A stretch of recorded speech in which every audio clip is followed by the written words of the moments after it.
आज मैं आपको राजनीतिक व्यवस्थाओं से संबंधित कुछ महत्वपूर्ण जानकारियाँ देने जा रही हूँ। ये जानकारियाँ आपके लिए इसलिए महत्वपूर्ण हैं क्योंकि जब भी आप किसी राजनीतिक व्यवस्था को समझेंगे या पढ़ेंगे तो उससे संबंधित कुछ जो बेसिक्स हैं वो आपको पता होने चाहिए। आज हम जिन मूलभूत व्यवस्थाओं के बारे में जानकारी हासिल करेंगे वो है संसदीय शासन व्यवस्था, अध्यक्षात्मक शासन व्यवस्था, एकात्मक शासन व्यवस्था और संघात्मक शासन व्यवस्था। इनके मूलभूत सिद्धांत क्या होते हैं और ये व्यवस्थाएं किस तरीके से कार्य करती हैं। जब इनकी समझ आपको होने लगेगी तो आप ब्रिटेन, अमेरिका, फ्रांस, भारत इन सभी व्यवस्थाओं को अच्छे से समझ सकेंगे क्योंकि इन्हीं व्यवस्थाओं में से जो बहुत सी व्यवस्थाएं हैं इन देशों में लागू हैं। तो इनके सिद्धांत, इनके नियम, इनके कायदे, इनके कानून, ये सब आज मैं आपको बता रही हूँ। और सबसे पहले हम बात करते हैं संसदीय शासन व्यवस्था की। संसदीय शासन व्यवस्था यानी पार्लियामेंट्री सिस्टम बहुत पुराना है। आप सभी जानते हैं ब्रिटेन जो है वहाँ से ये शुरू होता है और ब्रिटेन में भी इसका जो विकास है वो एक समय, किसी समय विशेष में नहीं हुआ। एक बहुत लंबा समय रहा, एक लंबा कार्यकाल रहा, एक लंबी बहुत अवधि रही जिसके अंदर ये पार्लियामेंट्री सिस्टम के बहुत सारे नियम, कायदे, कानून विकसित हुए। और ये कहीं पर संयोगवश हुआ और कहीं पर विवेक के कारण कानून बनाकर हुआ, क्योंकि संयोग कुछ ऐसे मिले। जब हम ब्रिटेन की व्यवस्था पढ़ेंगे तो उसमें हम देखेंगे कि किस तरीके से कभी बाय चांस कुछ चीज़ें हो जाती हैं, तो वो जो बाय चांस कुछ चीज़ें हो जाती हैं वो किस तरीके से एक व्यवस्था का रूप या एक व्यवस्था का शेप लेती हैं, ये संसदीय शासन व्यवस्था के लिए कहा जाता है। अगर इसके पूरे विकास में इन संयोगों का बहुत बड़ा योगदान रहा।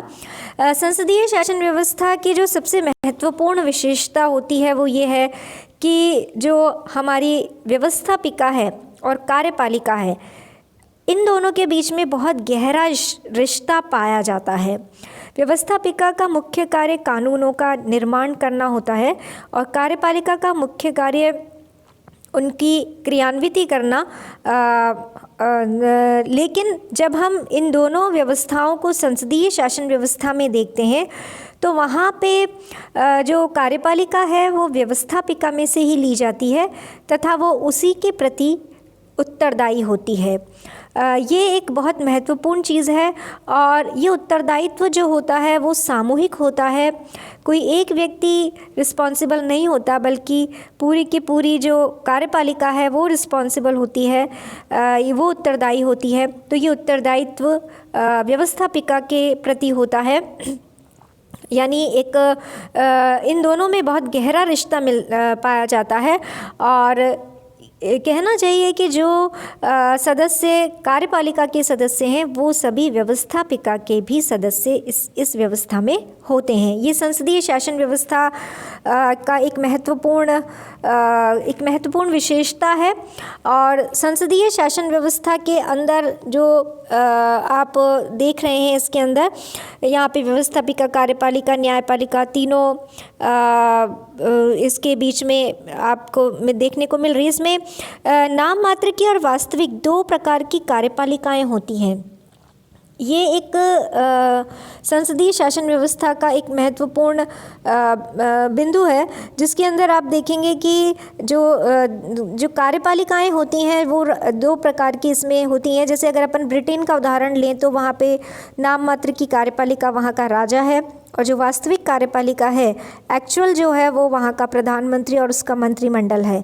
इसी तरीके से यदि हम भारत में लें तो भारत का राष्ट्रपति जो है वो नाम मात्र की कार्यपालिका में उनकी गिनती नाम मात्र की कार्यपालिका में होगी और जो वास्तविक कार्यपालिका है वो प्रधानमंत्री और उसका मंत्रिमंडल।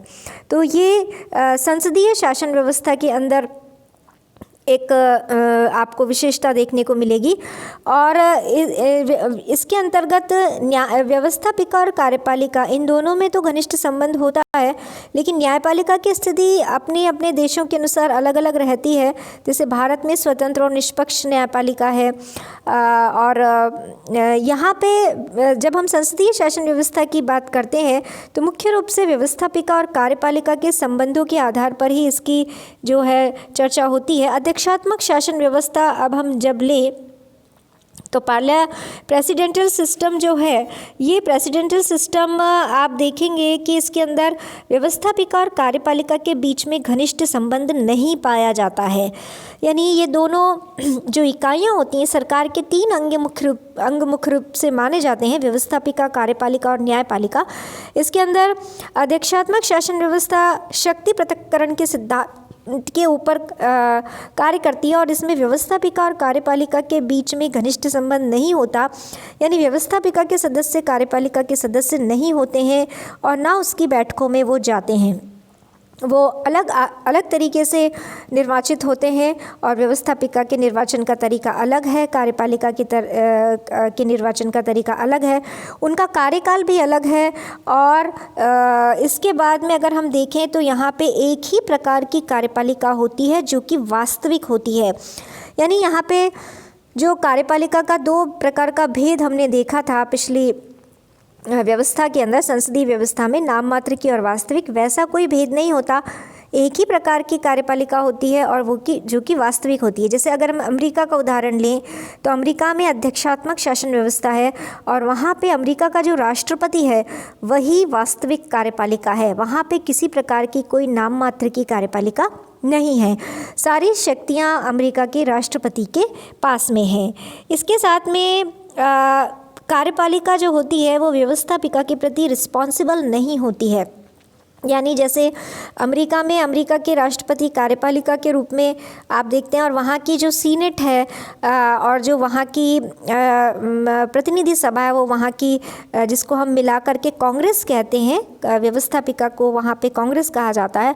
तो जो राष्ट्रपति है वो कांग्रेस के प्रति उत्तरदायी नहीं है, अलग उनका कार्यकाल है, और वो सीधे जनता के द्वारा अपनी जो सत्ता है वो उनको प्राप्त होती है, प्रत्यक्ष या अप्रत्यक्ष किसी भी तरीके से अध्यक्षात्मक व्यवस्था में ये हो सकता है।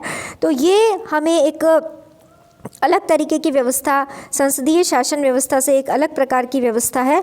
और इसके बारे में जो कुछ महत्वपूर्ण सूत्र थे, महत्वपूर्ण जानकारियाँ थी, वो मैंने आपको बताई हैं। अब यहाँ पे अगर आप थोड़ा सा आगे चलते हैं तो कुछ एकात्मक और संघात्मक शासन व्यवस्थाओं के बारे में भी हम जानकारी ले लेते हैं, क्योंकि जब हम संविधानों को पढ़ेंगे तो वहाँ पे एकात्मक शासन व्यवस्था और संघात्मक शासन व्यवस्था, ये 2 प्रकार के सिस्टम आएंगे। तो एक सबसे इसके अंदर सबसे जो महत्वपूर्ण बात है वो ये है कि यदि संविधान ने केंद्र को अपनी शक्तियाँ दी हैं और केंद्र के द्वारा ये शक्तियाँ यदि राज्यों को दी गई हैं तो वहाँ पे एकात्मक शासन व्यवस्था पाई जाती है। यानी वो सिस्टम जो है, जो राज्य को यदि शक्तियाँ केंद्र से मिली हैं तो वो एकात्मक शासन व्यवस्था है। और फेडरल सिस्टम वहाँ मिलता है, यानी संघीय शासन व्यवस्था वहाँ पाई जाती है जहाँ शक्तियों का विभाजन केंद्र और राज्यों में संविधान के द्वारा किया जाता है। यानी यदि संविधान शक्तियों को बांट रहा है केंद्र में और उसकी इकाइयों के बीच में, तो वहाँ पे संविधान सर्वशक्तिमान है। और यदि कहीं पे ये सिस्टम है तो वो फेडरल सिस्टम है, संघीय शासन व्यवस्था है, संघात्मक शासन व्यवस्था है। और ये व्यवस्थाएं मुख्य रूप से अमेरिका, भारत, स्विट्ज़रलैंड यहाँ पे प्रचलित हैं। इनके संघ में प्रकृतियाँ अलग अलग हैं, अलग अलग टाइप के ये संघ हैं, लेकिन कुल मिलाकर यहाँ पे संघीय शासन व्यवस्था है। एकात्मक शासन व्यवस्थाओं में ब्रिटेन है, जापान है, तो ये यहाँ पे प्रचलित है व्यवस्थाएं। और संघीय शासन व्यवस्थाओं में भी 2 तरीके की व्यवस्थाएं हैं। जैसे अगर आप देखें कि अलग अलग जो एक देश है और एक देश ने अपनी व्यवस्था को सुव्यवस्थित तरीके से चलाने के लिए यदि उसे अलग अलग इकाइयों में बांटा है तो वो एक अलग प्रकार का संघ है, ये संघ भारत का है।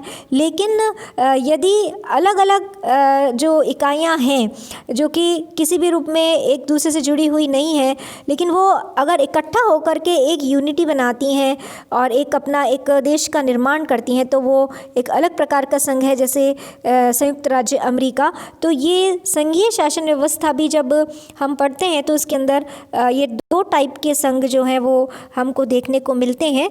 और चलते चलते मैं आपको एक बहुत महत्वपूर्ण बात बताती हूँ, वो है कठोर और लचीले संविधान की।